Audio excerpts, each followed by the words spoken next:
Good Thursday morning, everyone. Doug Farrar, editor of Touchdown Wire on the USA Today Sports Media Group Network. As always, with Mark Schofield, our five-tool guy. And Mark, I have my copy of Modern Single Wing Football from the Princeton head coach from 1951 on the shelf in honor of Bill Belichick and whatever the hell that was.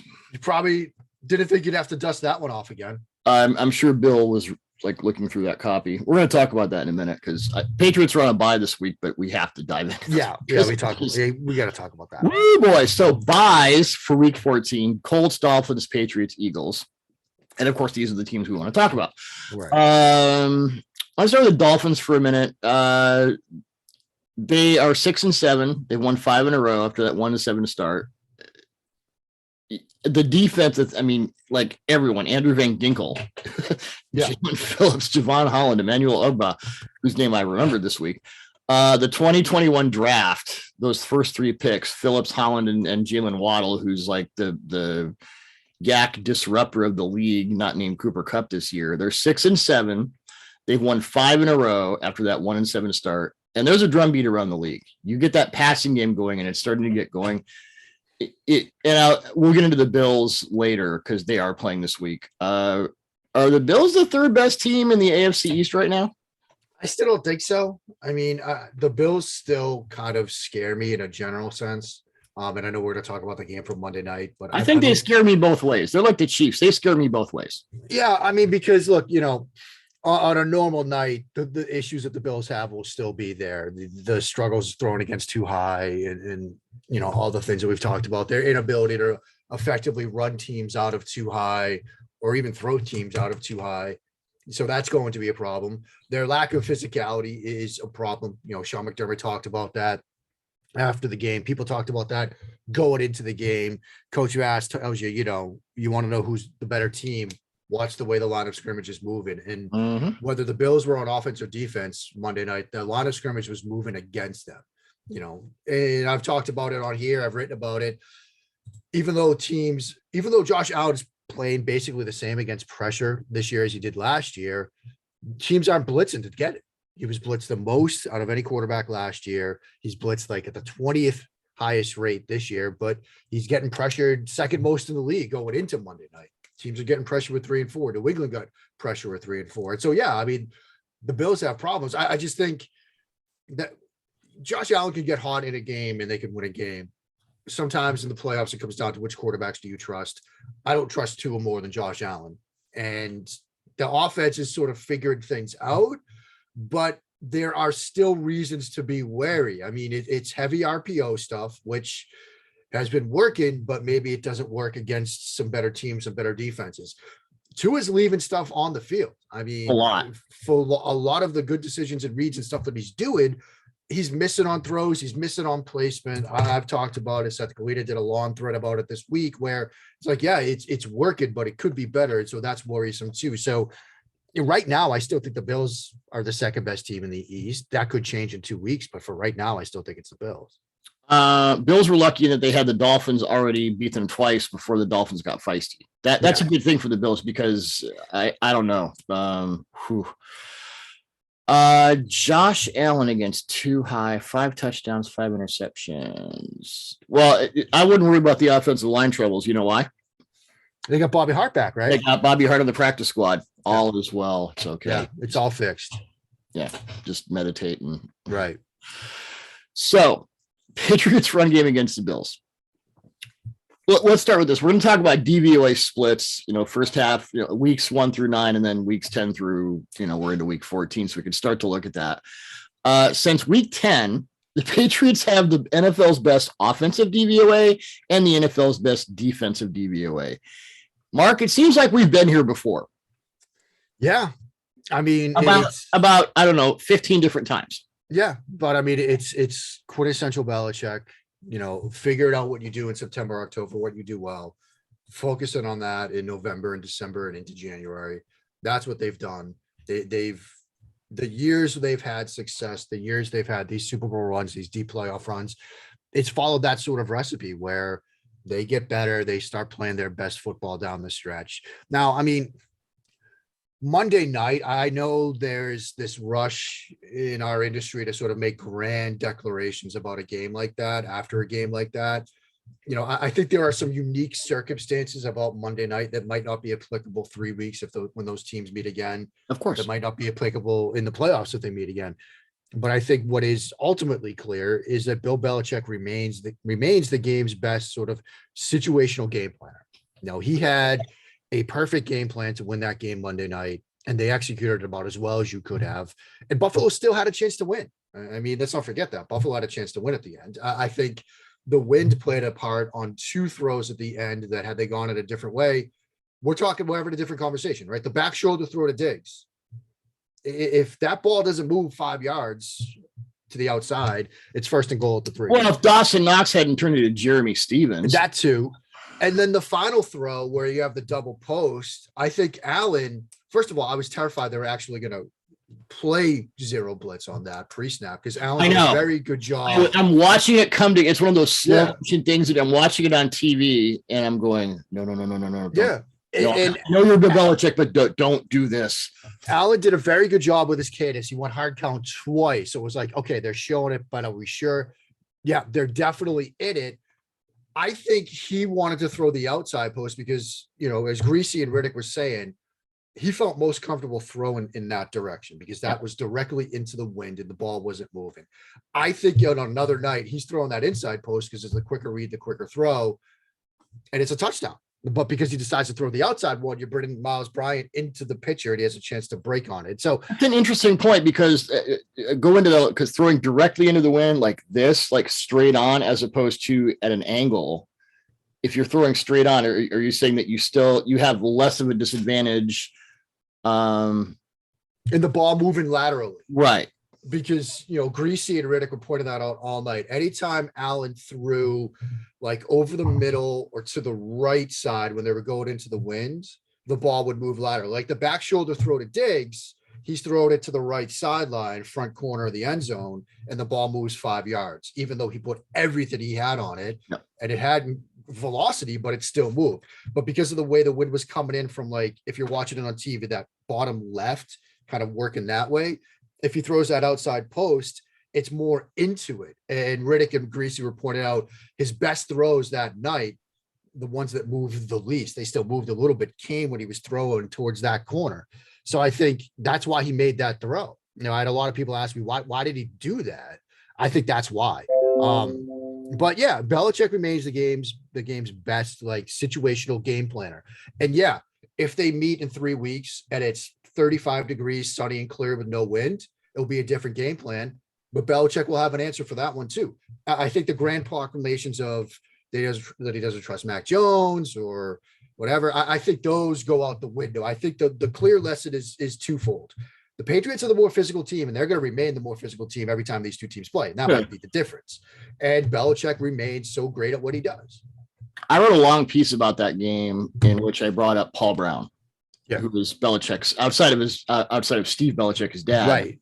Paul Brown is Belichick's idol because what was Paul Brown? The greatest situational adjuster. 1950, Browns moved from the All-America Football Conference to the NFL. Burt Bell, who was a guy from Philly, said, okay, smart guys, you just beat up the AFC. We'll give you the 2-time defending champion Philadelphia Eagles in your first game. And Paul Brown said, hey, these guys can't cover over the middle. We're just going to throw a bunch of, crossers, beat them 35-10. And Earl Greasy Neal, I love those old nicknames. We don't have names like that anymore. He compared the Browns to a basketball team. It was kind of like the old finesse-ass 49ers, and Bill Walsh used to get pissed off about that. So in the follow-up game, how many times the Browns threw the ball? I guess like zero. Yeah. 0. I guess they threw 2 that were called they had 2 attempts, but not official for some penalty reason. But basically Brown said, do not throw the ball unless you have to. And they didn't, and they won anyway. The last time, Mac Jones's 3 attempts were the fewest since 1974, week 3. The Jets came into then Rich Stadium in Buffalo. Joe Ferguson threw the ball 2 times. Namath threw the ball, I think, 19 times. He completed 2 passes to his own receivers and 3 passes to the Bills. So the whole they don't trust Mac Jones thing, let's throw that out the window. Sean McDermott saying, let's not give too much credit to Bill Belichick. Don't do that. Don't do that. Yeah. Don't do that, because Bill's like Paul Brown. He will remember this and he will shove it up your ass somehow. We don't know how yet, but he will.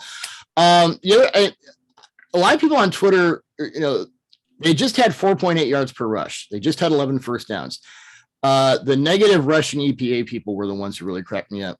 Okay, go back and look. A couple of things about the approach. You know this because I know you've watched the tape. The first 2 drives, the Patriots went 3 and out twice. I think they gained a total of 4 yards. Yep. And the Bills, literally on every single one of those 6 plays, had 10 guys in the box and a free safety. Half the time, the free safety is cheating up. They were bringing in like Bruce Smith and Cornelius Bennett to go in the box. Daryl Talley, bring him in. On those first 2 drives, it worked for the Bills because there was always that free rusher, the free run defender, the free force guy that they couldn't block because you have Mac Jones and a running back, so you can only use 9 in your scheme. Bills have 10, simple math. Then in game, and Belichick talked about this after the game, so Josh made some good adjustments. Well, what were the Owenu comes in as the 6 OL, and they start running I with Jakob Johnson, who's become like my favorite player in the league because it's just hunt, kill. And from there, I don't want to hear about negative rushing EPA. I don't want to hear about 4.8. What I want to see is what they did, the 2-play sequence. And Brian Baldinger, who I talked about this game with him yesterday, former offensive lineman, NFL Network analyst, really smart guy. He brought up, and I went back and looked at it too, the 2-play sequence where Damian Harris ran 22 yards to the right on G lead. They flipped it, and then Ramondre Stevenson ran 11 yards to the left on G lead. Right. I don't want to hear about EPA. Yeah. That was dominance. And it wasn't just, I would say it wasn't just dominance for that game. It was Belichick telling McDermott, yeah, you don't got this. And we meet on the 26th. You don't got that either. Because here's the other thing about that game.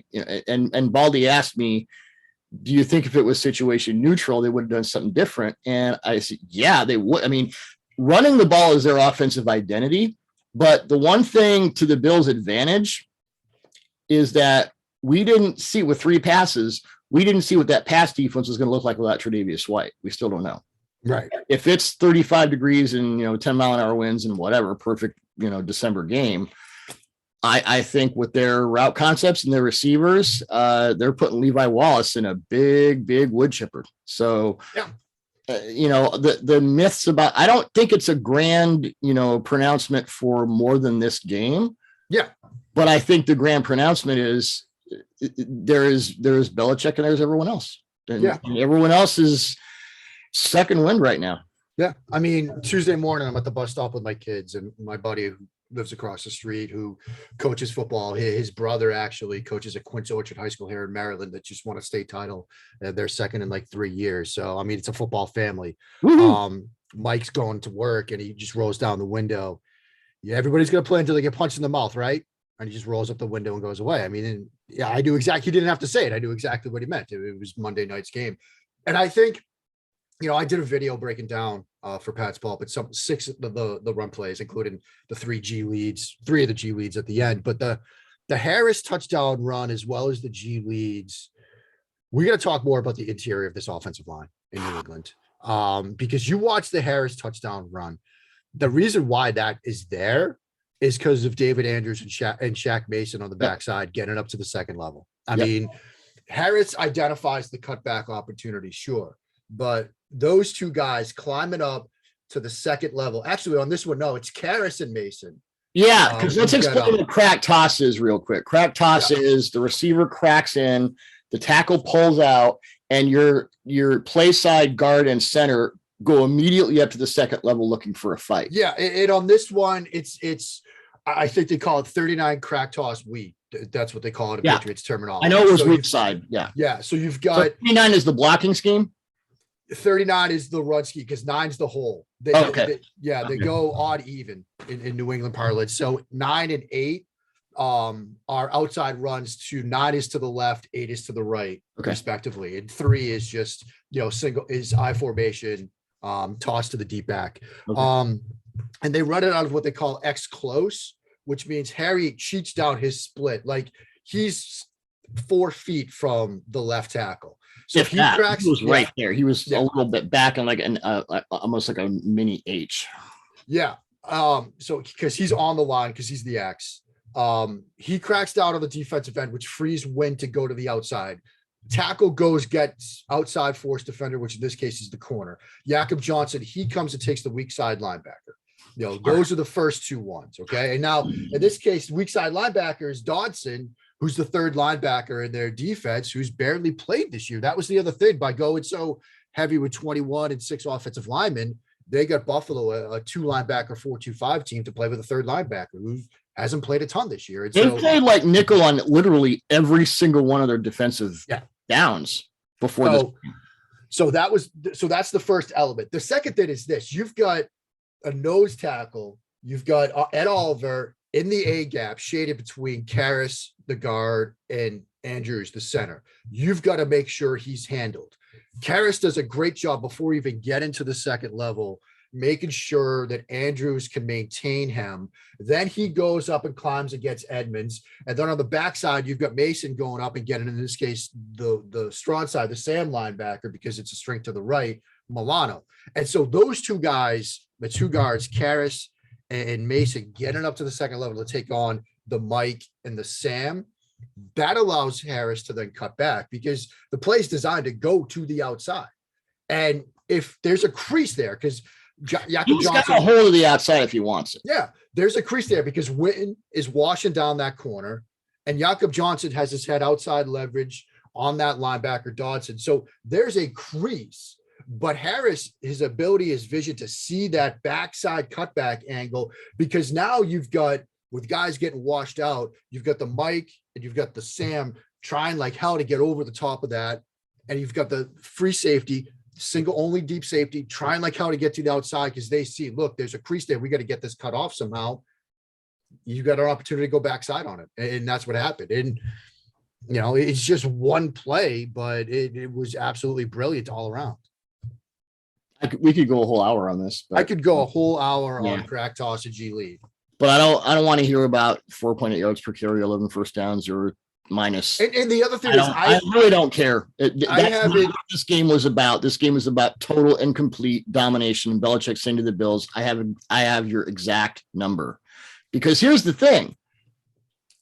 2.5 weeks ago against the Colts presented a lot of these similar power run concepts, and the Bills had absolutely no answer for it then. Yeah.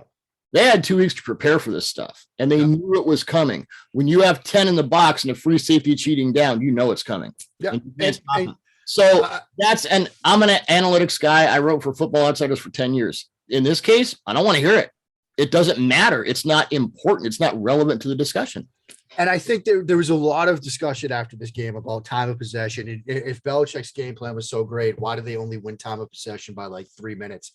I think time of possession, you have to dig a little deeper in this game because I don't think all the time of possession is created equal in this one. I haven't done the numbers yet. Maybe somebody else has or somebody else will. I'm curious to see what New England's time of possession was when they had the win versus when they didn't. Because I think a lot of that game was about, if we only have the win for like a minute, a quarter, we don't really care. We want to make sure we are working the ball and owning the football and time of possession game during those quarters when Buffalo had the wind at their back. There is an absolute stat to codify how to win in football, and there is no absolute stat in the situation in the game. Yeah. But I am curious about that. I started to look at it. I get the sense on a quick glance of like, the quarters when Buffalo had the ball, that's when New England really ran up time of possession. But I just glanced at it briefly. I could completely be wrong, but that's the question that I'm curious about. Yep. We talked about that for a lot. I knew we would because I just saw it. Thumbnail, Mr. QB Factory Reboot, Minshew versus Hurts. Minshew played well. I don't think there's a quarterback controversy yet. I know Laurie wrote about that, and she did great work on it. Minshew did what you're supposed to do. And, I think ultimately Hurts has the better arm. Hurts is the better athlete. Hurts offers you more from a run game scheme perspective. I'm gonna push back on the better arm. Hurts is more athletic. I'm gonna push back on the better arm. I don't know. I mean, I need somebody. The two touchdowns to Goddard, both of those were kind of underthrown. I don't mean, I just didn't. I've done a lot of tape study of Minshew because I always thought he was sort of misevaluated. He's had some deep balls that are apps like 40 yards down, tight coverage, biscuit in the basket. So it's arm strength and arm talent. That's just my opinion. Yeah. I mean, I could listen to that argument that, like, it's not as clear cut as I think, but I think just the general point is Hurts is the guy with more upside. And I think, going forward, you still kind of want to build around that. But Minshew made a case that, like, look, if Hurts truly isn't the guy, I could be. And, I think I could be the guy somewhere else. Oh, that too. And we also have to remember it's the New York Jets. Yeah. So, I mean, there is that little bit of context. Now, had Hurts played in this game and struggled, or when Hurts comes back, if he struggles, I would imagine there might be a quicker hook given what you saw from Minshew. But I still think Hurts would be the upside guy going forward. See who the Eagles play next. They get Washington after their bye. Twice. Washington, Giants, yeah. Cowboys. That's a couple of not the Giants, but that's Washington. Washington and the Patriots have completely flipped their identities from man to zone, both. Yeah. Washington to not equally great effect because they don't quite the talent New England does, but yeah, that'll be interesting. Yeah. So yeah, our first argument of the podcast. Get that one. I obviously defer to you on quarterback stuff 99.9% of the time, but yeah, that's just what I've seen. Yeah, no. When Game Pass worked, and you can do. I'm just a chucklehead with a microphone and a flavored water in front of me. I'm just a guy who writes crap that's half wrong. So there you go. Two guys who don't know what they're doing. Welcome to our podcast. Yep. Steelers at Vikings. I think the Vikings' current journey can be summed up this way. Jared Goff, NFC Offensive Player of the Week. And I know you did 3 throws on this. Yeah. Goff has been afraid to make throws into intermediate and deep areas all season, and it shows both on tape and in the metrics. Through week 12, Goff had completed, get this, 7 of 33 deep passing attempts for 212 yards, 2 touchdowns, 1 interception, and a passer rating of 61.4. I mean, I would like pair him with Joe Lombardi and just have, although Joe saw the light. We'll get into it later. Against the Vikings, Goff had 3 deep completions on 5 attempts for 72 yards, touchdowns, no picks, and a quarterback rating of 143.8. Now, Goff was saying, I wrote about this play because Amon-Ra St. Brown turned into the Lions' best defensive back on the game-winning drive. Yeah. A couple plays before, Harrison Smith blitzes off the edge. Goff doesn't see it because he usually doesn't. And doesn't. Hello. Doesn't. I'm an editor. Usually doesn't. I don't know where I went there. Early in the morning. Goff does not see it, and throws up, one of those vomit balls. And Bashad Breeland's right there going, yeah, bring it. And Amon-Ra St. Brown knows he's not going to catch it. He's not in the right. So he tips it away. And I love that St. Brown got the touchdown catch because he saved that game. Yeah. So I don't think this is any sort of referendum on Jared Goff is blah, blah, blah. I think it's where the Vikings are on defense, which is not good. Also, their streak of having at least a 7-point lead in every game this season was broken by the Lions. Yeah. Yeah. I mean, that tells you all you need to know about where the Vikings are right now. They're in trouble. And, I think changes are coming. Talking to people that cover that team, I don't think they happen absent an embarrassing showing tonight. Like tomorrow. Oh, no, they're going to give Zimmer the year, I think. Yeah. I mean, I think, unless they get blown out by the Steelers tonight, Zimmer gets the entire year. But I mean, I don't think he survives. I think the questions are the bigger 2 questions are the Cousins question and the Spielman question. What's the Cousins question? Do you go forward with Kirk Cousins or not? Yeah. I mean, you probably have to because why not? Well, because he's why not? Cousins. He's like 5th in DVOA and 3rd in DYAR.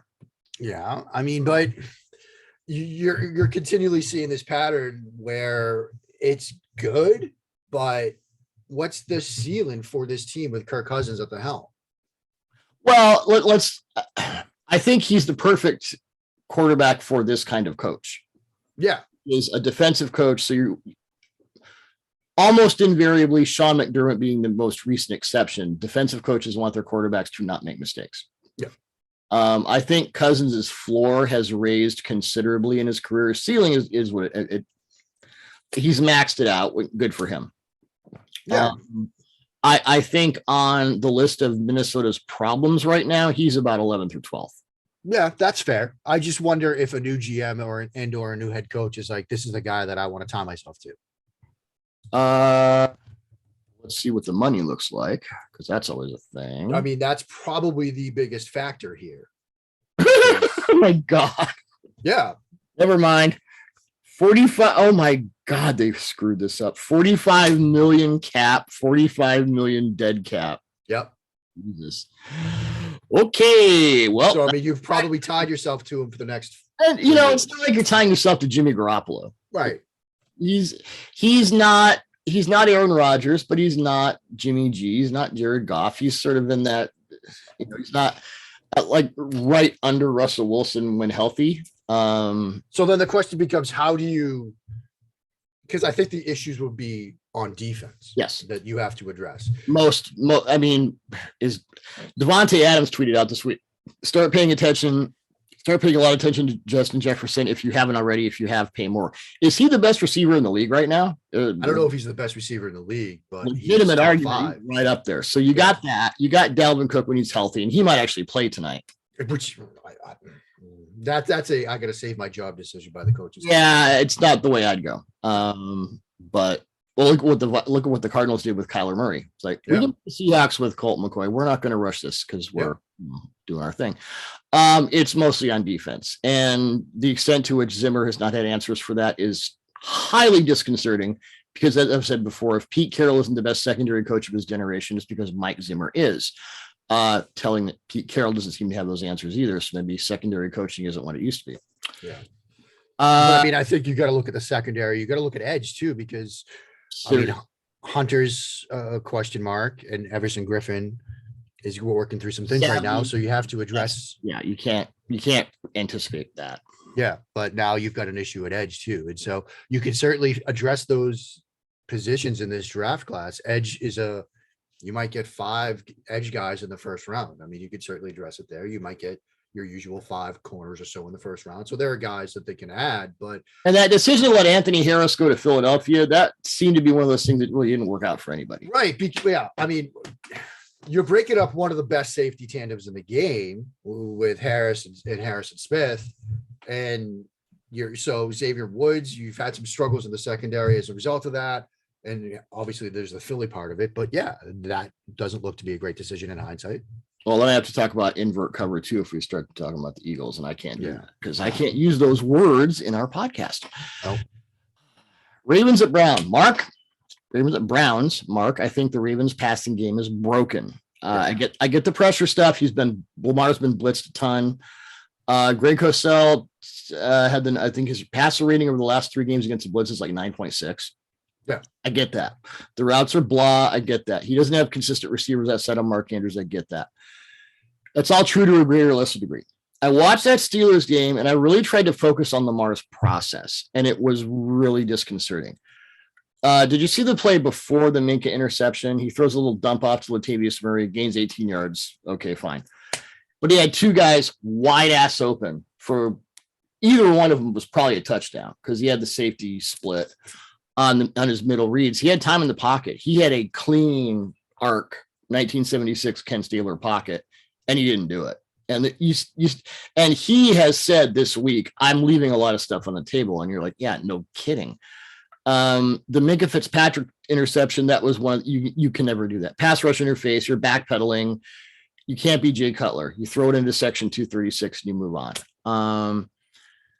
But I think, with all the issues on defense with injury, Marlon Humphrey is now out for the year. That 8-4 didn't look solid at all. And what are you seeing? Because earlier in the season, we were talking about, oh my God, Lamar seeing it, and he's doing it.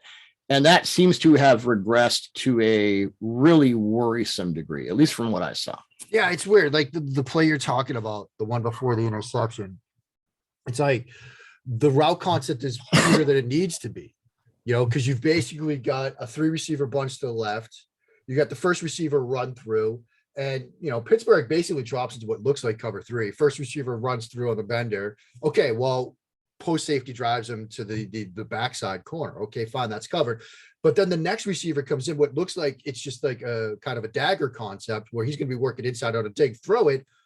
But then he weirdly like peels back and breaks to the outside where you've got the third guy running a wheel. And it's like, why are you doing all that extra stuff? Just have the guy come across. And I think that was a play where JJ or TJ Watt gave him a huge gift by going and covering the flat. Yeah. And which I guess the Ravens made up for by not blocking TJ Watt in a couple of plays. So that was both sides.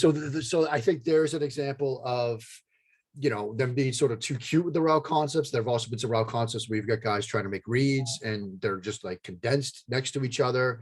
And like everybody runs a curl. And it's like, okay, well, if everybody reads the same thing and runs it from a bunch, you've got a bunch of kids standing around a soccer ball in a youth soccer field. Like that's not the space in the need. And so Roman has this curious thing now. I saw this earlier in the game where he's running double verts down the boundary and then just a bunch of little inky dinky. Yeah. I mean, I think they're trying to duct tape the plane as it's going down. And, I think that's part of it. I think Lamar's not seeing things right. And I also think that, look, this bevy of zero blitz pressures that he's seen now, like obviously the Dolphins game, but Pittsburgh did some of it too. Mm-hmm. It's really sped him up. Yeah. It's really sped him up to the point where he's not trusting anything.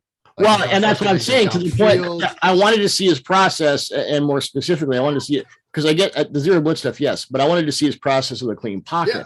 And even from a clean pocket, it's the stuff we talked about earlier the year with Zach Wilson. When you've got those body blows of pressure, even when things are clean, you're like, no, I don't feel right.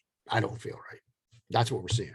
Zach Wilson, who, by the way, Saints at Jets, we'll get into that. Let's go to that now, because otherwise we're going to talk about Urban Meyer, and I really don't want to. Taysom Hill versus Zach Wilson. This game set the art of quarterbacking back 50 years. For your own sake, Mark, I would say do not watch this game. Oh, no. I don't. Although, against the Eagles, Wilson looked, to me, a lot more like the quarterback who has a chance to is far less frantic, calm in the pocket. He took the shots that were there. He just looked more in control. And it wasn't, we're not going to throw any of it wasn't just the 2 RPO plan. He had to make some shot plays, some deeper throws, and he did. He looked like a different guy. He did. And I'm reminded of 2018 when both Darnold and Allen sat for periods due to injury and came back and looked better. And okay. I kind of made the case that, like, sometimes, look, you go through your last college season, the draft process, the combine, rookie mini camp, it's a whirlwind. Sometimes if you get a chance to sort of sit down, take a step back and realize, oh, okay, so this is what this game's all about at this level. Like, these are the things that I need to do. It can be beneficial. And I think Wilson sort of went through a similar process now, having a chance to sort of sit, catch his breath and realize, okay, look, these are the things that I need to do. This is how I need to approach these concepts. This is how I need to approach and read out these coverages. I think he looked better. I'm right there with you on the Zach Wilson side of it. I thought, and that's against the defense of Darius Slay and a hell of a pass rush. It wasn't like, it's the Jets. I mean, and Jonathan Gannon, to his credit, has mixed things up a little bit over. I mean, say what you want about Sirianni and Gannon at the start of the year. I think those are 2 coaches that have done some self-scouting and kind of figured some things out here as we gotten into November, December. But I think, Wilson's looked better. As Taysom Hill, how is he going to be able to throw? Like, he's got the mallet finger thing. Like, I don't get the whole Taysom Hill thing at all at this point. I just don't. I'd rather see Ian Book out there. So if Gardner Minshew has it, is it mullet finger? There you go. So I just suck. Zach Wilson looked like the guy. I wrote a piece before the draft about which, like the Shanahan index, quarterbacks in order and Trey Lance is number 2. Zach Wilson was number 1. Yeah. And I know you disagreed with that and process versus outcome and all that. Explain to me one thing about 2 inverts, since we're talking about the Eagles. Is there any example of 2 invert you've ever seen that doesn't leave a 20-yard by 20-yard hole in the middle of the defense? No, I mean, I think, I'm sure. I get people saying, well, this safety is supposed to be the whole guy. Well, but no, because he's over here now. Yeah. Is your linebacker sure, is there like an invert Tampa where the linebackers, what the hell is this crap? I'm sure if I took the afternoon, I could find an example of invert 2 working. But you'd have to take the afternoon, Mark. Yeah. That's the problem. That's the problem. I know, like, there's an argument to be made that you're changing quarterbacks' eye angles, you change your receivers' eye angles. It's moving parts that you aren't expecting.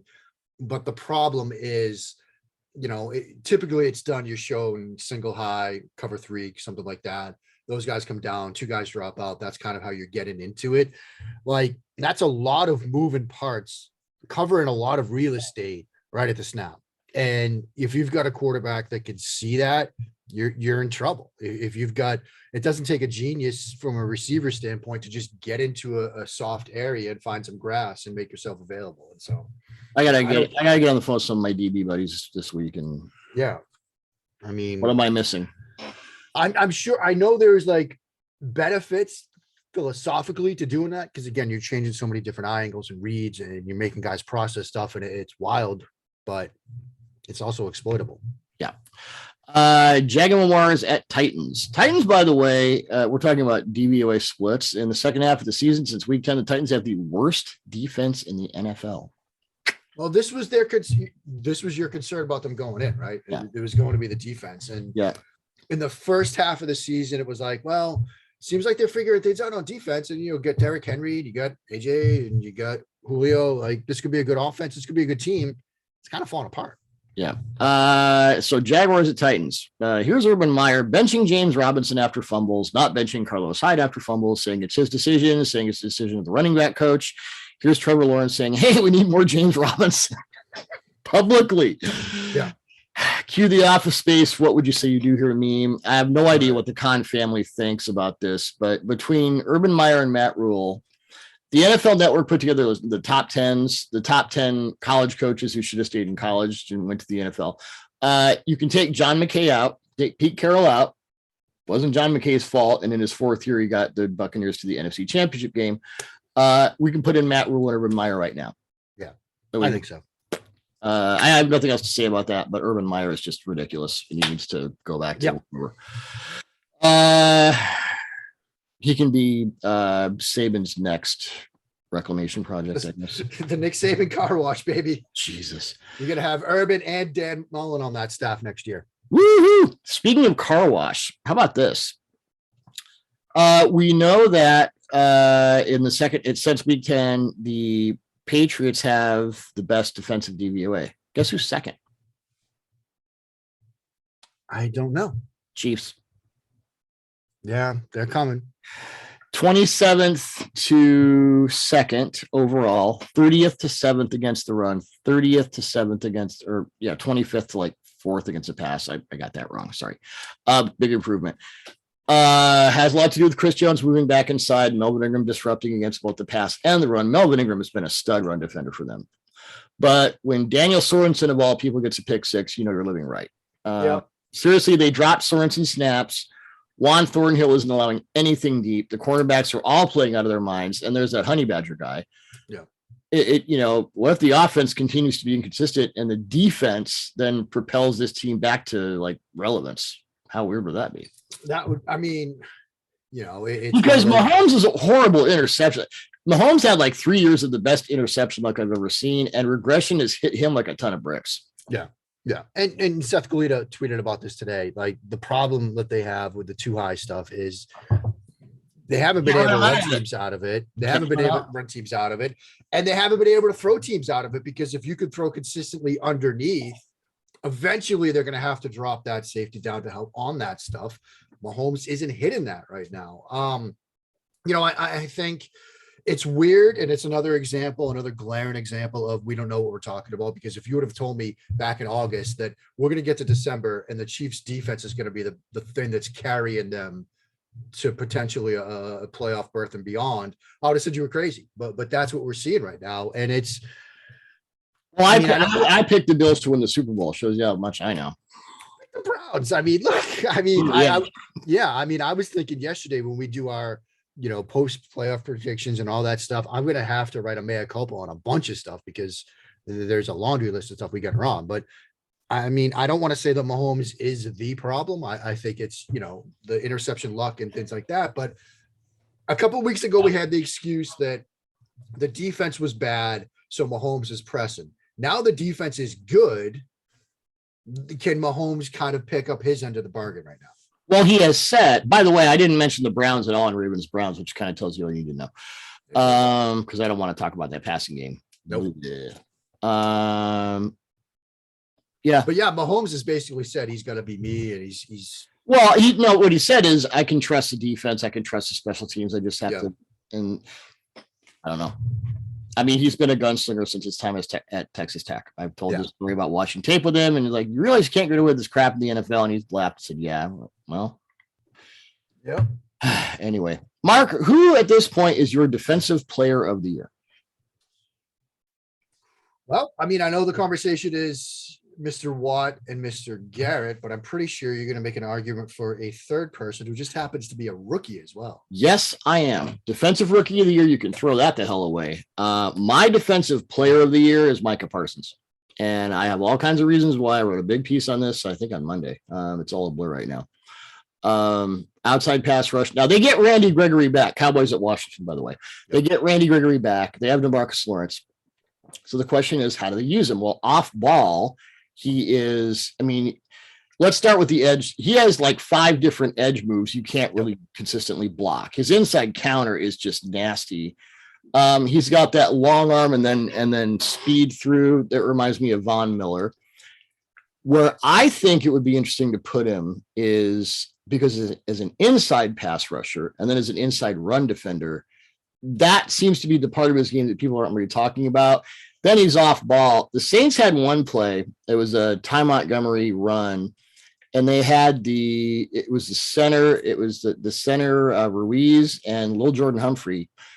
They said, screw the double teams on the line. We are going to go up to linebacker depth and specifically double team Micah Parsons as the strong side backer.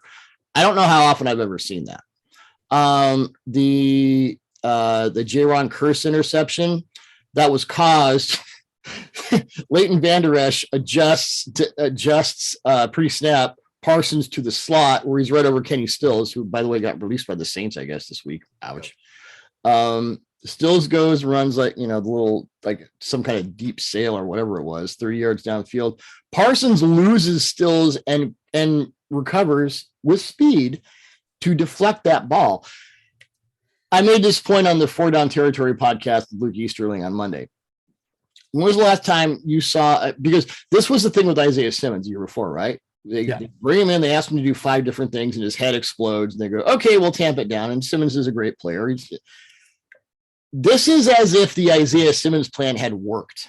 And this is a guy who wasn't an edge rusher in college because they had all those other guys and, whatever. I don't think, especially in the second half of the season, there is not a more impactful defensive player in the NFL than Micah Parsons. No. And it's because of the way it's all the things he's doing. And then when you get Gregory back, Dan Quinn's like, oh, now I can really get weird. Yeah.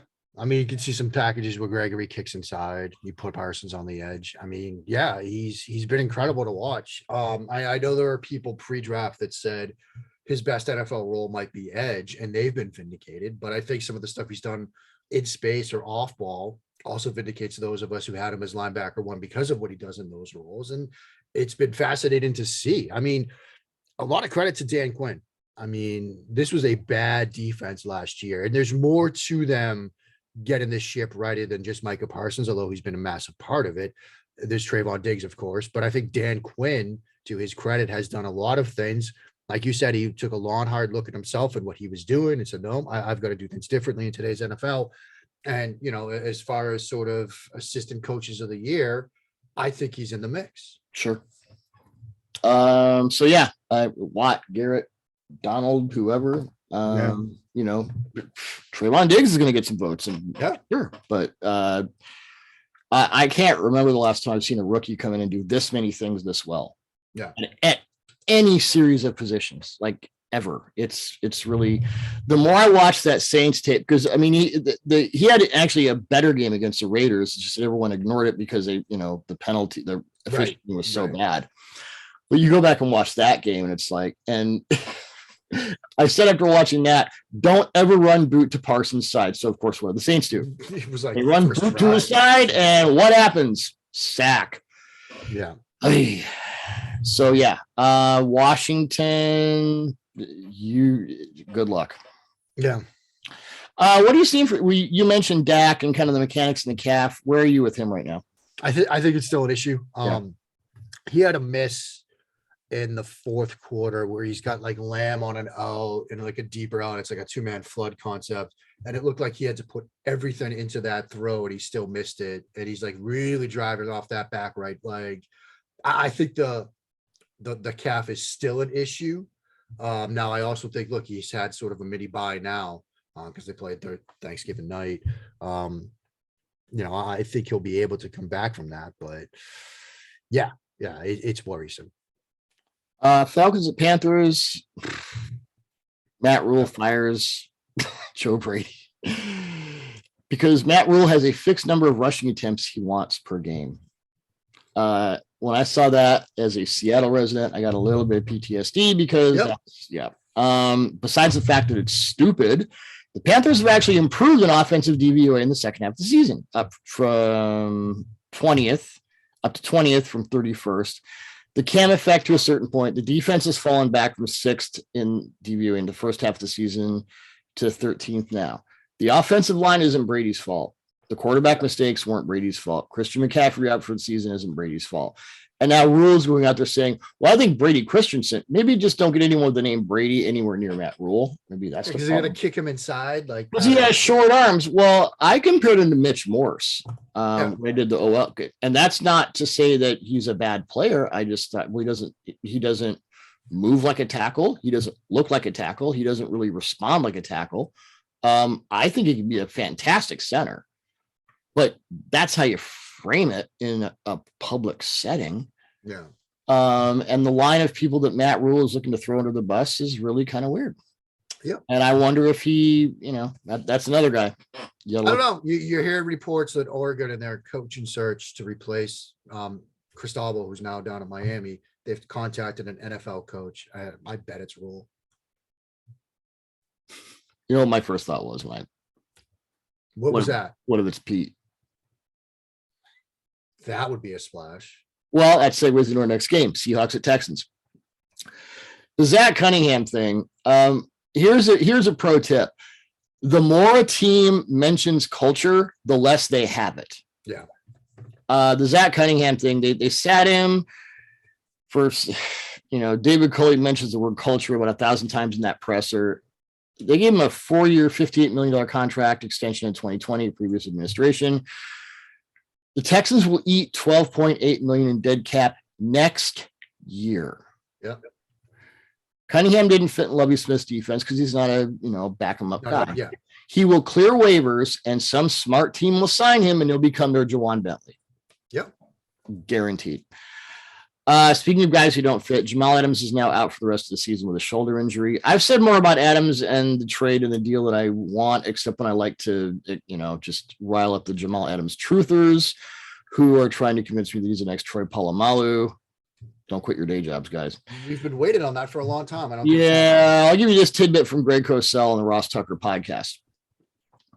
Greg said, you'll find this interesting. Greg said that basically Adams is Kyle Duggar, except that Duggar can match up with tight ends down the field in man coverage, and Adams can't. That was an interesting. I thought, okay, I can't wait to tell Mark this because you're a Patriots guy. You've seen Duggar. You love Duggar. What are your thoughts about that? I mean, I think there's the part about matching is absolutely correct. I know that. Yeah. We've seen it. I mean, can't do it. I also look. Duggar's in his second year. Yeah, he's making less than $1 million. Making less than $1 million, and he's coming from a Division II school. And last year was supposed to be a redshirt freshman year for him. And so, if Duggar's one of those guys that like nobody, like at the Quinn Miners plan, where nobody knew about him until he hit the Senior Bowl. There was like buzz about him and like real but yeah, draft Nick communities. Like, yeah, but I mean, it wasn't until he got down to Mobile and you saw both him and Jeremy Chin flying around. And it's like, yeah, okay, these two guys can play. Like they're going probably not day one, but yeah, they're going day two. Especially Chin, like the two of them look great. But his rookie year was supposed to be able to carry the club season, and he had to play because Chun opted out. But the fact that Duggar is at that level already, I'm fine with that as a Patriots fan. Absolutely. So you have a Jamal Adams. You're trying to build your entire defense around him, which his limitations put you in a box as far as the kind of defenses you can put on the field.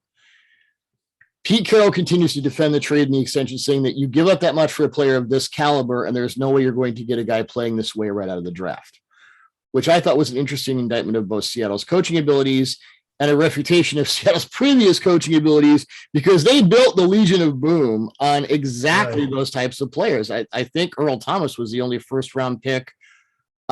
He was via trade or draft or free agency. Even Bobby Wagner was the second-round pick. Yep. Earl was the only obvious, and there were people that say he should have been a cornerback. These hidden studs who could ramp it up pretty quickly at the NFL level, I just, and you look at all these. I mean, the Jalen Ramsey trade, the Khalil Mack trade, the Laramie Tunsil, you give up this much for this guy. Unless you can build your team around him, you're screwed. Yeah. And you're going to get fired, and you're going to earn it. Yeah. And that's what's coming. I mean, we've talked about it for a couple of weeks now that the triumvirate in Seattle is coming to an end. I mean, Schneider, Carroll, Wilson, like it just seems like it's somebody's going to go. Well, I can tell you, I know Mike Garofolo did the thing about, Jody Patton's. I can, not that I'm here confirming things, but yeah, it's a thing. Yeah. Lions at Broncos.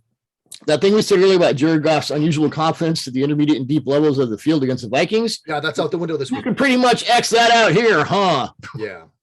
Also, the Lions are apparently battling a flu bug in anticipation of their travel to the Mile High City. And these days, when we hear flu bug, we go, uh-oh. Yeah, yeah. Maybe so not. There's that little tip. We, of course, hope and pray that it is not. But absolutely. Yeah. Okay, Mark, I give you the floor. Giants at Chargers. Justin Herbert has been freed. Average depth of target in that game was, I think, 10.7.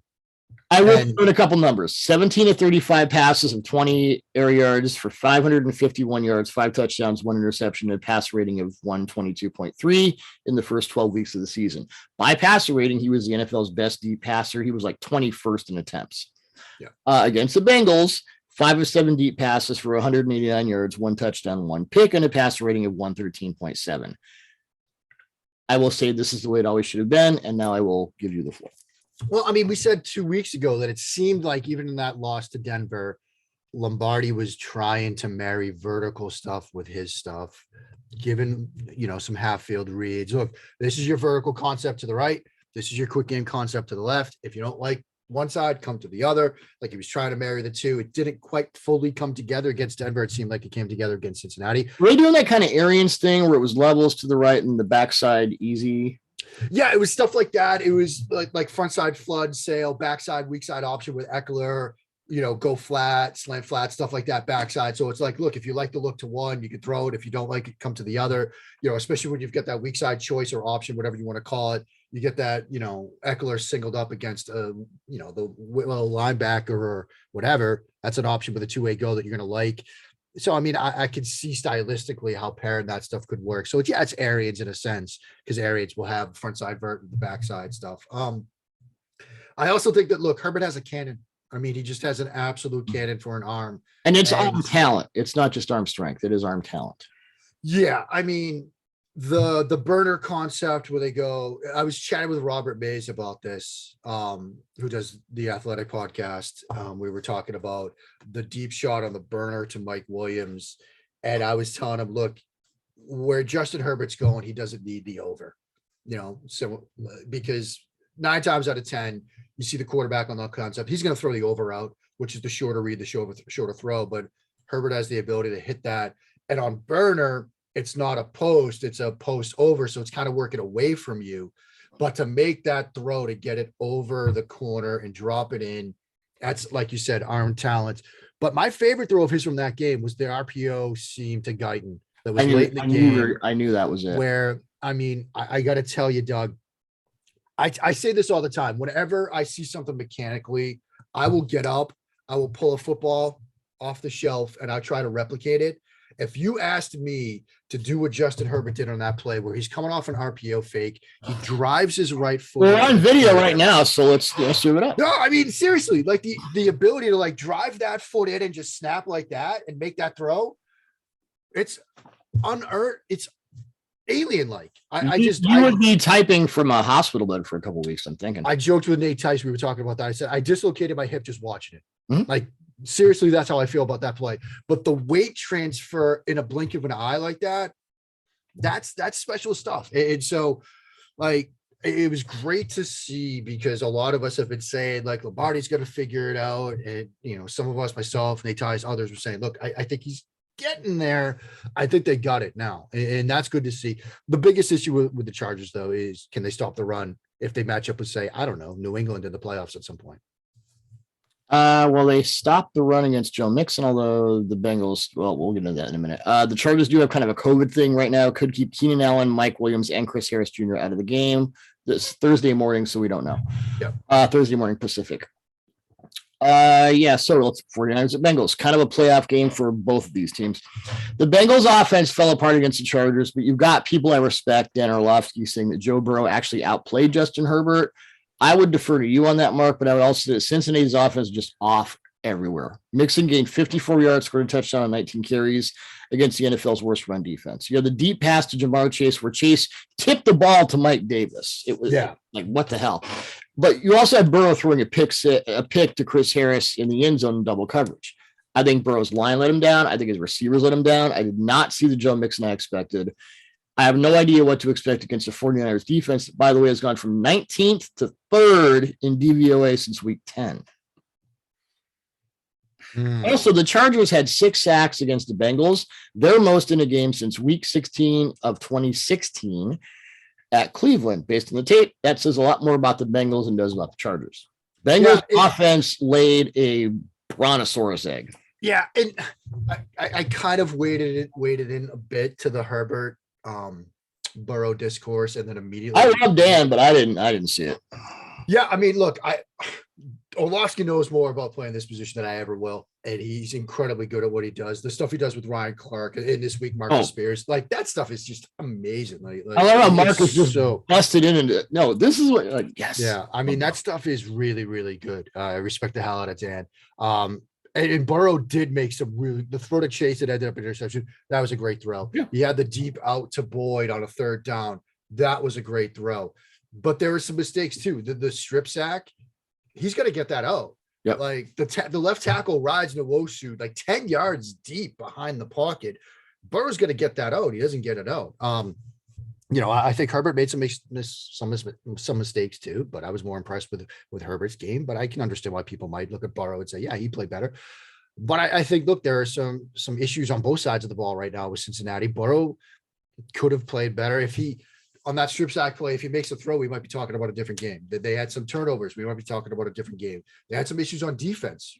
We might be talking about a different game. And so on that day, I was more impressed with Herbert. I think the Bengals have to figure some stuff out offensively. I'm not overly worried about it, but I do think that, like, you know, it's been interesting to see is Chase hitting some sort of rookie wall? Is it a rookie wall combined with? I think he just had a bad game.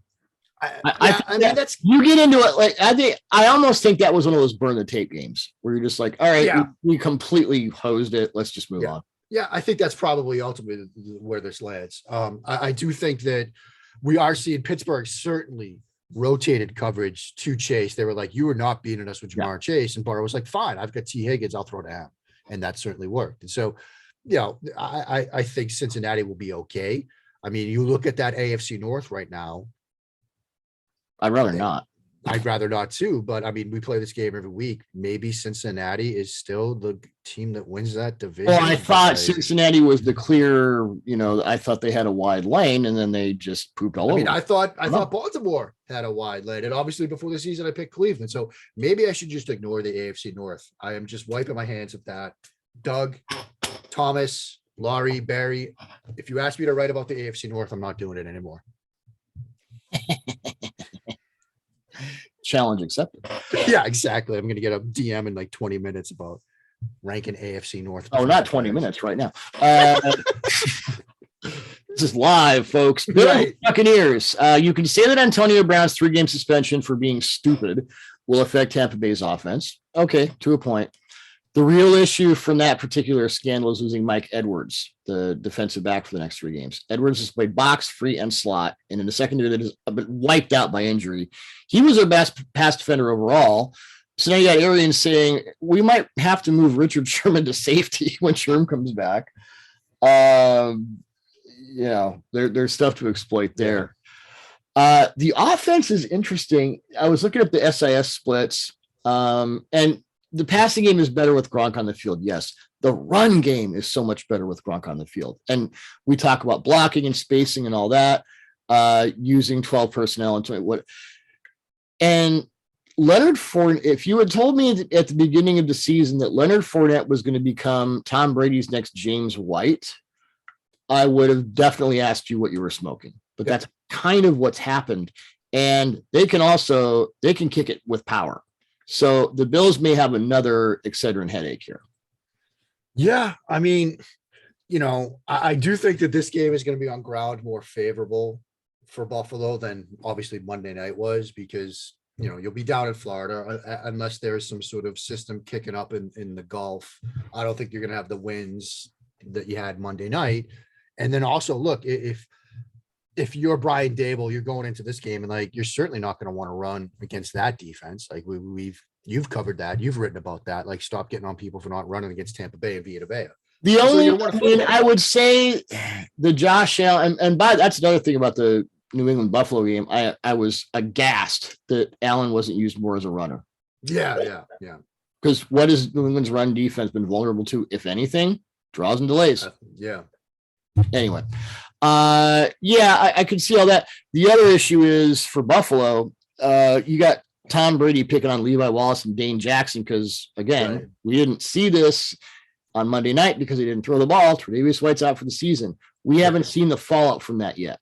Yeah. That, what I was talking about is Buffalo, the 3rd best team in the AFC East. That's kind of where that led me. Because he's their player, and he's their best defensive player by a rather large margin. Yeah, and we might be able to say Monday morning, okay, yeah. After seeing what happened between these two teams now, after seeing Buffalo on more favorable ground for them and seeing what passing games can do to them without Tre'Davious White. Yeah, okay, now we're at a level where we could say, of course, given my predictabilities, Dane Jackson will pick off 5 passes. Right. I mean, it's been that kind of year, Doug. Yeah. I'm an idiot, guys. I don't need proof. Okay.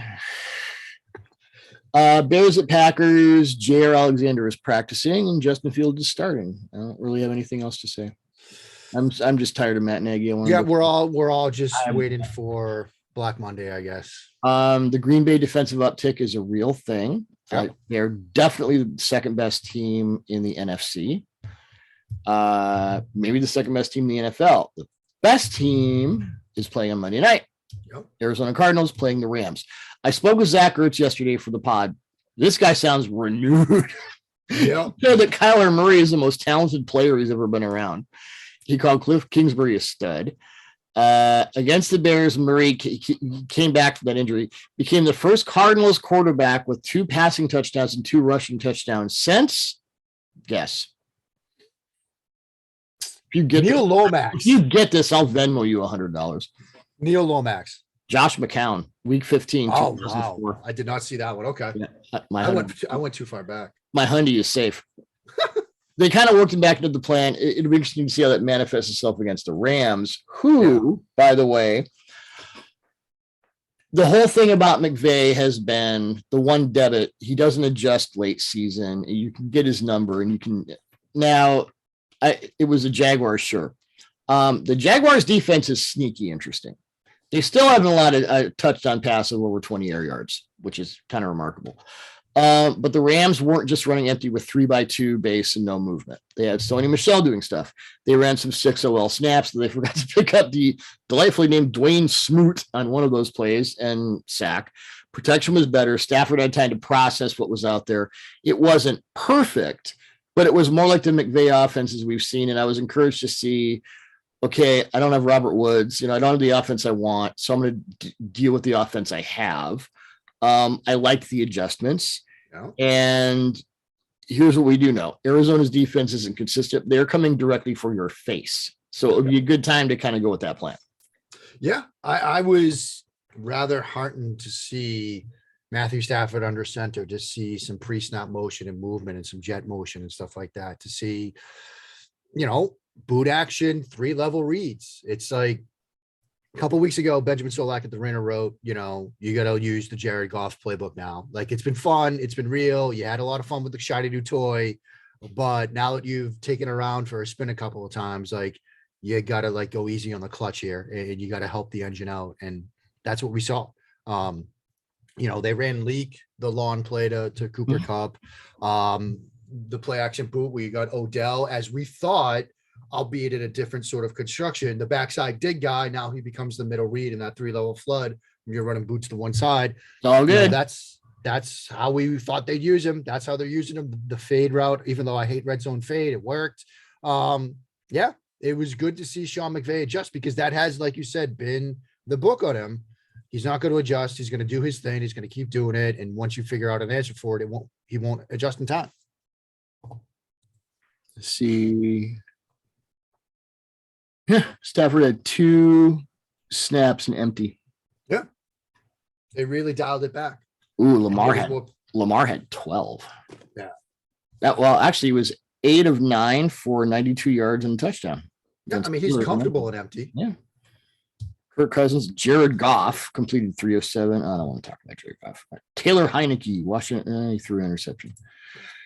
Jared Goff and Taylor Heineke were the only quarterbacks last week to throw an interception empty. That's how dorky we get on the. That is how dorky we get on the matchup pod. I think that's all I have, Dr. Schofield. Anything else from you?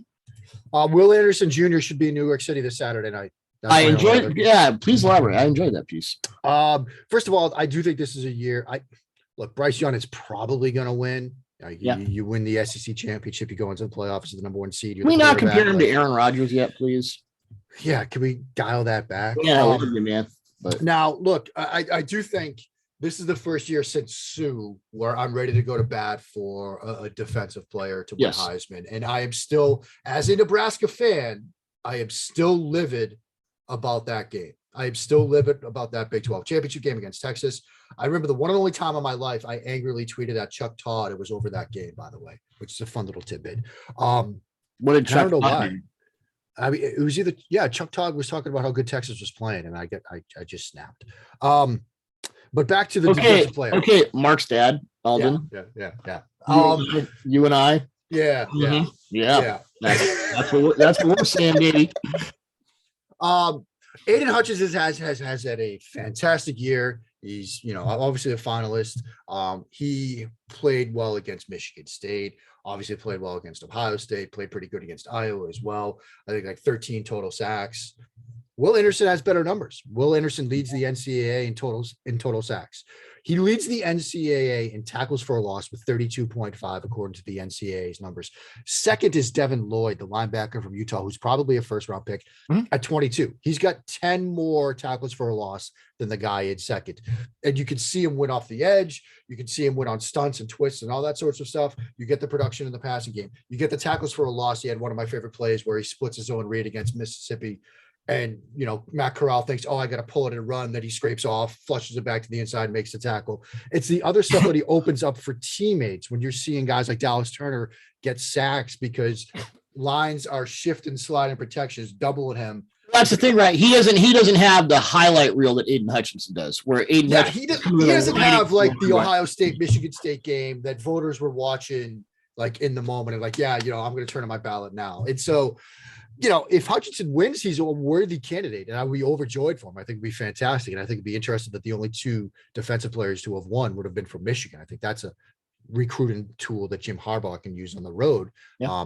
This recruiting cycle, but I do think Anderson should have at least gotten an invite because his numbers were just as good, if not better. That the film was very good as well, very explosive player, and I'm excited to see him next year.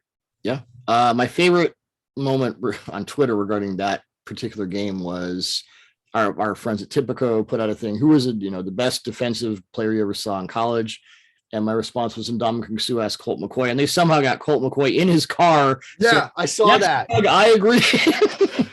Sue single-handedly put Nebraska in a position to win that game against Texas. And like I said, I am flashing back to the living room with a condo my wife and I were living in at the time, watching that game, and just, man, I have not seen anything like Ndamukong Suh at Nebraska. I mean, I saw him play live. I mean, he was just, man. Well, special. My NFL comp for him was Joe Green. Yeah. I don't do that lightly. I don't know. And it's a word. How I sweat NFL comps. Yeah. Yeah. But there you go. And now he's being Warren Buffett style financial advice on Twitter.